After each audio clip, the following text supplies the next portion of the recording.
마지막 제사인 속건제에 대해서 말씀을 드리고자 합니다. 이 속건제라고 하는 것은 한자로 이 건자가 허물 또는 범죄 이런 뜻을 가지고 있습니다. 오늘 본문 말씀에도 이 허물이라고 하는 말이 굉장히 많이 나오고 있습니다. 허물이 있을 때 그 허물로 인해서 속건제를 드려라 라는 것이죠. 그래서 허물이 있을 때 그 허물 또는 범죄, 잘못 이런 것들을 속하기 위해서 드리는 제사가 바로 속건제다라고 말할 수가 있습니다. 속건제를 드리는 경우는 크게 두 가지인데, 첫 번째는 여호와의 성물을 범했을 경우에, 여기 17절, 오늘 읽은 5장 17절 말씀에 보시면 15절에 누구든지 여호와의 성물에 대하여, 여기 여호와의 성물에 대하여 부지 중에 범죄하였으면 라고 말씀하고 있죠. 그러니까 하나님의 성물을 범했을 때 그때 속건제를 드린다라는 것입니다. 여호와의 성물이라고 하는 것은 이 성자가 거룩할 성자를 쓰고 있죠. 그러니까 하나님께 속한 거룩한 물건들. 구체적으로 얘기를 하면 이 거룩이라고 하는 것은 구별하다라는 뜻을 가지고 있죠. 그러니까 하나님을 위해서, 하나님의 일을 위해서, 하나님의 영광을 위해서 구별하여 드린 예물들을 말을 하는 것입니다. 11조라든지 또는 하나님께서 이스라엘 백성들에게 생축 중에 첫 번째 새끼는 다 나의 것이니라 말씀하셨기 때문에 이렇게 하나님 앞에 드려서 구별해서 드려야 할 것들, 이것이 바로 하나님의 성물에 해당되는 것이죠.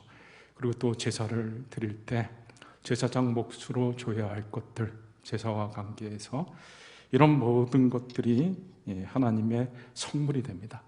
그런 성물에 대해서 허물이 있을 때, 허물이 있다라고 하는 것은 그것을 하나님 앞에 하나님의 일을 위해서 드리지를 않고 자기 자신이 유용을 했을 때, 마음대로 유용하고 잘못 사용하였을 때, 또는 하나님께 바쳐진 것을 가지고 그것을 잘못 유용했을 때, 그때 바로 속건제를 드리는 것입니다. 또 두 번째로 오늘 6장 2절 말씀에도 나와 있는데요, 누구든지 여호와께 신실하지 못하여 범죄하되 곧 이웃이 맡긴 물건이나, 두 번째는 이웃에게 피해를 입혔을 때, 그때 속건제를 드립니다. 이웃이 맡긴 물건 이런 것들을 속였을 때, 또는 도둑질하거나 착취하거나 거짓 맹세하거나 남의 잃은 물건을 죽고도 거짓 맹세해가지고 죽지 않았다고 하고, 그렇게 해서 이웃에게 피해를 끼쳤을 때, 그때는 바로 속건제를 드려야 한다라는 것이죠. 이 속건제에 해당되는 죄, 다시 말해 여호와의 성물을 범한다든지 그리고 이웃에게 해를 끼치는 것, 이런 것들은 다 하나님과의 관계가 잘못되어져서 범하는 죄들입니다. 여기 5장 19절 말씀해 보시면 이는 속건제니 그가 여호와 앞에 참으로 잘못을 저질렀음이니라. 여호와의 성물에 대해서 허물이 있고 죄를 짓는 것은 하나님 앞에 참으로 잘못한 것이다. 이 하나님께 바쳐야 할 것을 하나님 앞에 마땅히 드리지 못한 것은 하나님께 참으로 잘못한 것이다. 또 이웃에 대한 범죄도 마찬가지죠. 6장 2절 말씀에 누구든지 여호와께 신실하지 못하여 범죄하되 곧 이웃이 맡긴, 이웃에게 잘못하는 것들은 다 하나님께 신실하지 못하기 때문에 잘못한 것이다. 이웃에 대하여 폐를 끼치는 것은 하나님께 신실하지 못하기 때문에 그런 것이다 라는 것입니다. 모든 죄가 다 하나님과의 관계 속에서 이루어지는 것이고, 하나님과의 관계가 잘못되어졌을 때 죄들이 나온다라는 것입니다. 하나님의 신실하심을 믿지 못하기 때문에 하나님이 나를 사랑하시고 나에게 귀한 것들을 허락하여 주고 나에게 필요한 모든 것들을 채워주시는데도 불구하고 그것을 내가 믿지 못하니까 하나님 앞에 드려야 할 것들을 마땅히 드리지 못하는 것입니다. 하나님이 충분히 나에게 필요한 것들을 공급해 주셔서 하나님의 은혜로 살 수 있음에도 불구하고 그것을 신뢰하지 못하니까 하나님 앞에 드려야 할 것들을 내가 드리지 못하는 것입니다. 하나님을 믿지 못하는 것이죠. 이웃에게 잘못하는 것도 마찬가지입니다. 하나님은 분명히 내 이웃을 내 몸같이 사랑하라 말씀하셨습니다. 이것은 너무나 크고 중요한 계명입니다. 내 마음과 뜻을 다하여 주 너희 하나님을 사랑하라. 둘째는 그와 같으니 내 이웃을 내 몸같이 사랑하라. 이웃을 사랑하는 것은 하나님을 사랑하는 것과 똑같이 중요하다라는 것이죠.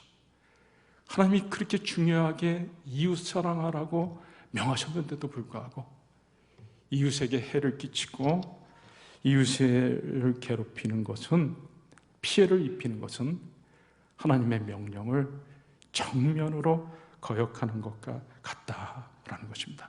이것은 하나님 앞에 참으로 잘못된 죄이죠. 고린도전서 6장 8절에서 10절 말씀해 보면 너희는 불의를 행하고 속이는구나. 그는 너의 형제로다. 불의한 자가 하나님의 나라를 유업으로 받지 못할 줄을 알지 못하느냐. 여기 불의한 자, 그 앞절에 얘기하고 있죠. 불의를 행하고 속이는 자, 형제를 속이고 불의를 행하는 자, 이 하나님의 나라를 유업으로 받지 못할 줄을 알지 못하느냐. 그리고 10절에도 도적이나 탐욕을 부리는 자나 술 취하는 자나 모욕하는 자나 속여 빼앗는 자들은 하나님의 나라를 유업으로 받지 못하리라.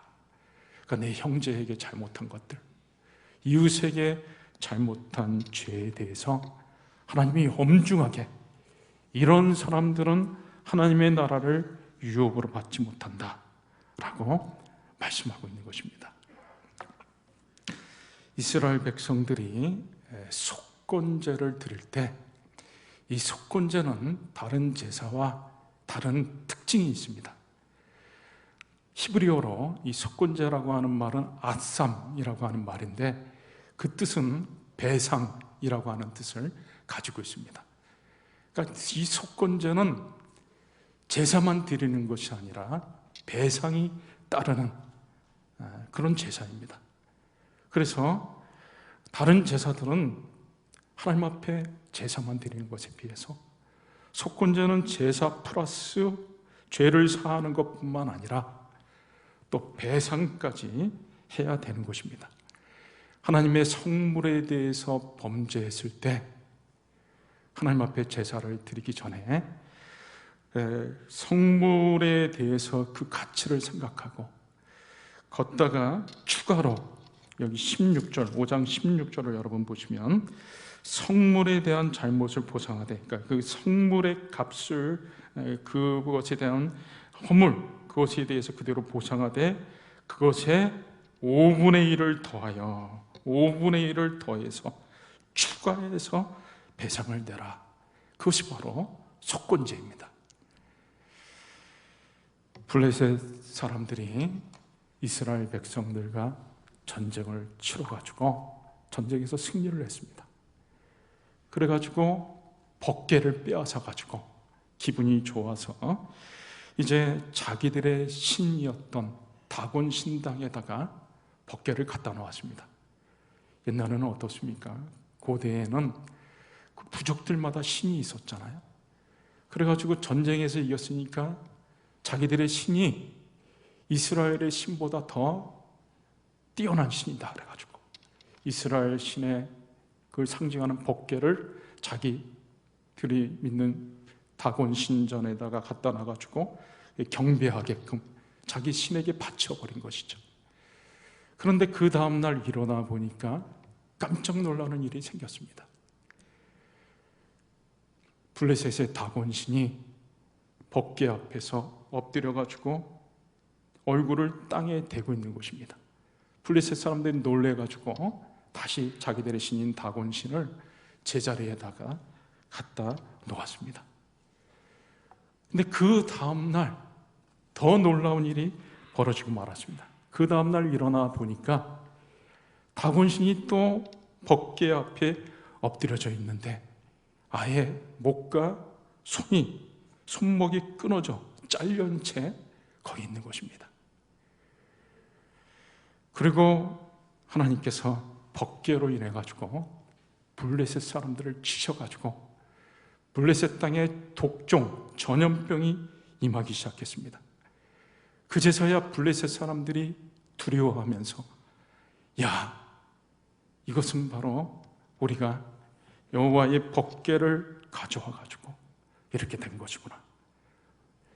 그러고서 안 되겠다. 이 법궤를 우리가 이스라엘 사람들한테 다시 돌려줘야 되겠다.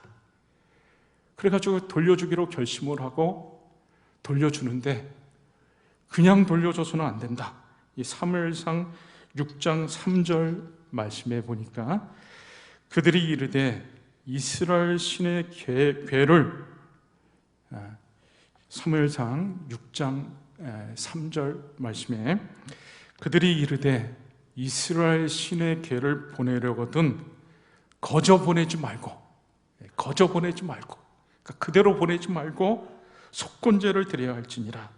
그리하면 병도 낫고 우리가 그대로 보내면 안 된다. 그래서 속건제를 드립니다.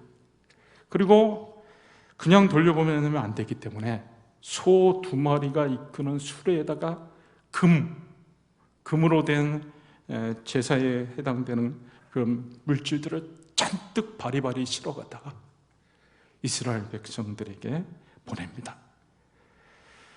돌려보낼 때는 그것보다 하나님의 그 법궤를 잘못 대우한 것에 대해서 하나님의 성물에 대해서 피해를 줬기 때문에 더 많은 것을 채우다가 배상으로 이스라엘 땅에 돌려보냈던 것이죠. 이웃에게 잘못할 때도 마찬가지입니다. 하나님의 성물에 잘못할 때도 그 성물값보다 5분의 1을 추가해가지고 배상을 내와야 됐고 이웃에게 잘못했을 때도 마찬가지입니다. 오늘 6장 5절 여기 6장 5절에 보시면 그 거짓 맹세한 모든 물건을 돌려보내되 그 본래 물건에 5분의 1을 더하여 돌려보낼 것이니 5분의 1을 더해가지고 추가로 배상까지 해서 보내야 된다라는 것입니다. 예를 들어서 500만 원을 내가 이웃에게 피해를 입혔으면 얼마를 줘야 된다는 거예요? 600만 원을 배상까지 해서 돌려주어야 된다라는 것입니다. 여러분, 왜 하나님께서 이스라엘 백성들에게 배상까지 하도록 그렇게 하셨을까요? 잘못한 것에 대해서 제사만 드리는 것으로 끝나지 않고 배상까지 하게 하셨나 우리가 생각해야 되는 것이죠.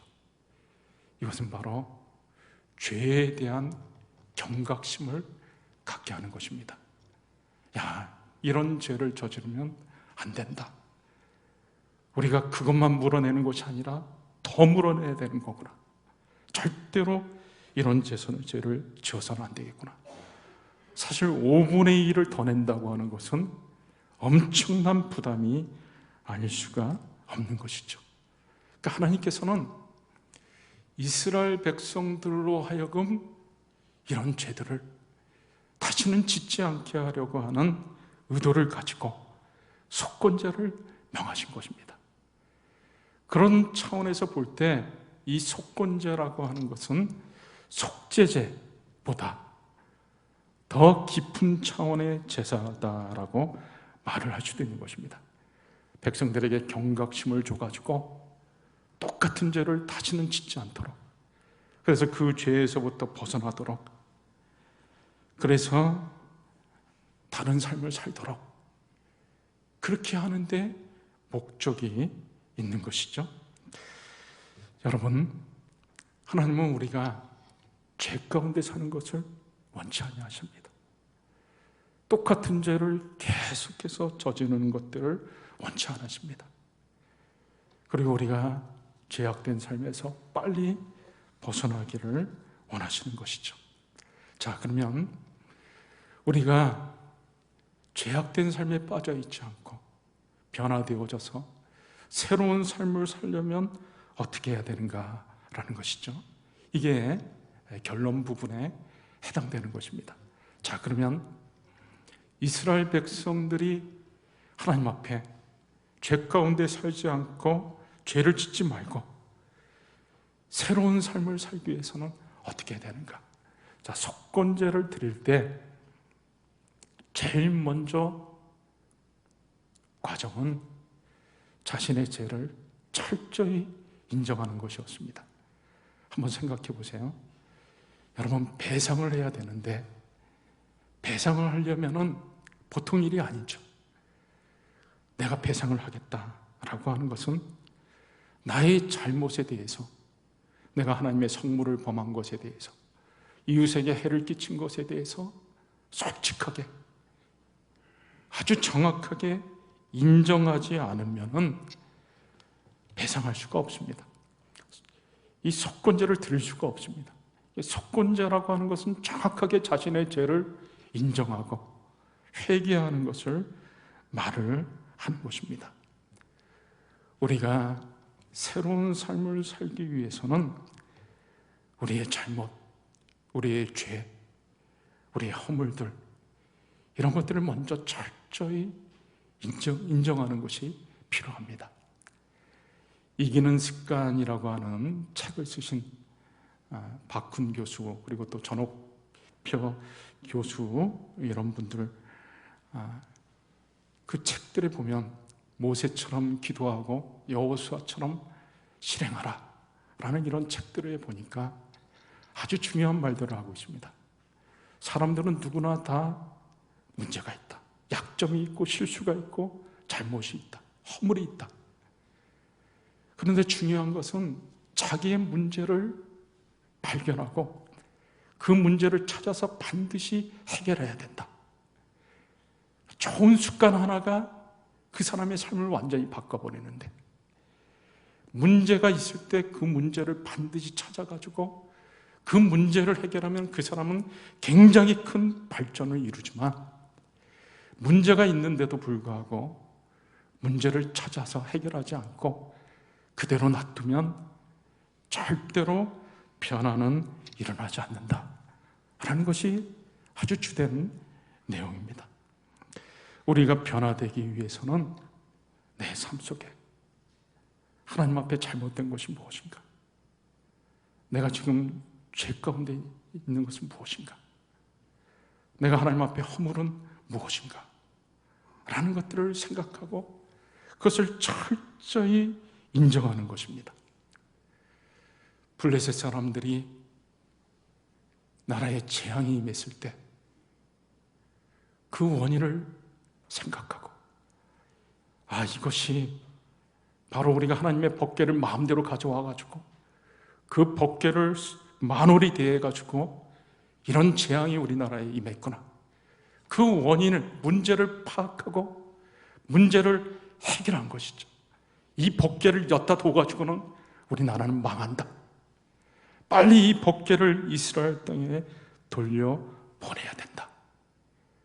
문제를 찾고 그 문제의 해결점을 찾은 것이죠. 우리가 하나님 앞에 우리의 잘못과 허물과 죄로부터 벗어나기 위해서는 먼저 우리의 잘못들을 하나님 앞에 정확하게 인정하고 철저하게 회개하는 일이 필요합니다. 우리나라의 대부흥운동이 1907년에 있었습니다. 그 대부흥운동의 모체가 됐던 사건이 1907년에 장대영교회에 있었던 부흥회였습니다. 1907년 1월 2일에서 1월 15일까지 평양 장대영교회에서 평안남도 남성도들을 위한 사경회가 열렸습니다. 이 사경회가 13일 동안 새벽 기도, 오전에는 성경 공부, 그리고 기도회, 오후에는 노방전도, 저녁에는 집회, 이렇게 구성되어 가지고 계속해서 진행을 했습니다. 근데 10일이나 됐는데도 불구하고 별로 이렇다 할 만한 변화가 없었습니다. 뭐 성령 충만이라든지 또는 뭐 전도의 효과, 전도의 성과라든지 회개를 운동이 일어난다든지 이렇다한 뭐 변화가 일어나지 않았습니다. 그때 선교사님들이 1월 14일 날 정오에 같이 모여서 우리 같이 한번 간절하게 기도하자. 그래서 선교사들이 모여서 하나님 앞에 간절히 기도를 드렸습니다. 그리고 1월 14일 저녁에 이제 집회를 그레이엄 리 목사님의 인도하에 집회가 끝나고 성도들이 통성 기도를 하였습니다. 그리고 15일 새벽 2시까지 한 600여 명의 성도들이 남아가지고 그렇게 해서 철야 기도회를 하고 있었습니다. 그때 길선주 장로이면서 평양신학교 신학생이기도 했던 길선주 장로가 설교를 해야 되는데 설교 대신 하나님 앞에 회개를 하기 시작했습니다. 나는 작년에 내 친구가 죽으면서 200원을 나에게 맡기면서 재산을 정리해달라고 부탁을 했습니다. 나는 그 친구가 맡긴 200원 중에서 100원을 착복했습니다. 나는 아간과 같은 놈입니다. 친구가 죽어가며 아내 대신 재산을 정리해라고 맡긴 돈을 내 마음대로 사용했습니다. 주여, 저 같은 죄인도 용서받을 수 있습니까? 600명이나 되는 많은 성도들 앞에서 그가 회개를 하였습니다. 그러자 또 한 여인이 이어서 회개를 합니다. 청일 전쟁 때 자기 아기를 스스로 죽였던 여인입니다. 하나님, 나는 몹쓸 년입니다. 전쟁 때 나 살자고 내 어린애기를 나무에 치어서 머리를 치어서 죽게 만들었습니다. 나는 몹쓸 년입니다. 나 같은 죄인도 용서받을 수 있습니까? 그러자 그 이어서 또 한 남자 성도가 하나님 앞에 회개를 합니다. 하나님, 나는 아내가 불치병 걸렸다고 매일 술만 마시고 아내에게 빨리 죽으라고 저주를 퍼부었습니다. 또 그 뒤를 이어서 한 사람이 회개를 합니다. 하나님, 나는 두 첩을 두고 내 아내와 자식들은 전혀 돌보지 못했습니다. 그러자 그 뒤를 이어서 또 한 여인이 하나님, 나는 선교사님의 14전을 훔쳤습니다. 나는 몹쓸 사람입니다. 계속해서 뒤를 이어서 회개가 쏟아지기 시작했습니다. 자신의 죄를 철저하게 회개했었던 것이죠. 그때 이 회개를 목격했던 여성 선교사님이 이런 말을 하였습니다. 마치 감옥의 지붕을 여는 것과 같았다. 살인, 강간, 상상할 수도 없는 엄청난 죄가 고백되었다. 거기서 끝이 아니었습니다. 많은 회개와 통회가 있은 다음에 성도들이 남에게 손해를 입혔던 것, 손상을 입힌 사람들을 찾아다니면서 집을 찾아다니면서 사과하고 오래된 죄인데도 불구하고 타인의 재물을 훔친 사람들은 찾아가 갚고 이런 일들이 일어났습니다. 평양장대연교회 성도들로 인해 평양 시내가 발칵 뒤집혀졌습니다. 그리고 이 열기가 그 집회에 참석했었던 목사님들에 의해서 곳곳으로 전파되었습니다. 평안북도, 그리고 전라남도 광주까지, 그리고 평양신학교 학생들이 또 곳곳으로 가가지고 고향으로 내려가가지고 계속해서 이 뜨거운 열기가 전달되어졌습니다. 그래서 우리 한국 교회가 대부흥의 놀라운 역사를 맡게 됐던 것이죠. 이제 말씀을 맺도록 하겠습니다. 여러분, 죄 없는 사람이 없습니다. 허물이 없는 사람이 없습니다. 문제가 없는 사람이 없습니다. 모든 죄는 하나님과의 관계가 잘못되어졌을 때 발생합니다.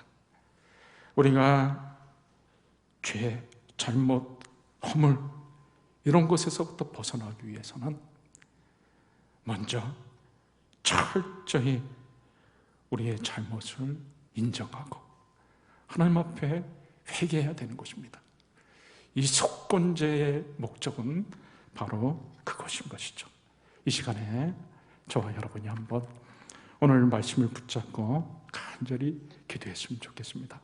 여러분, 지금까지 오랫동안 신앙생활을 하면서도 불구하고 내가 하나님 앞에 신실하지 못했던 것들, 나의 고집하는 죄악들, 나의 허물들, 나의 잘못들 무엇입니까? 하나님은 다 아십니다. 다른 사람은 몰라도 하나님은 다 아십니다.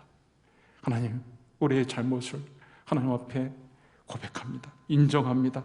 나의 잘못된 것들을 고쳐주시고 잘못된 것으로부터 깨끗이 회복되어지게 하여 주시옵소서.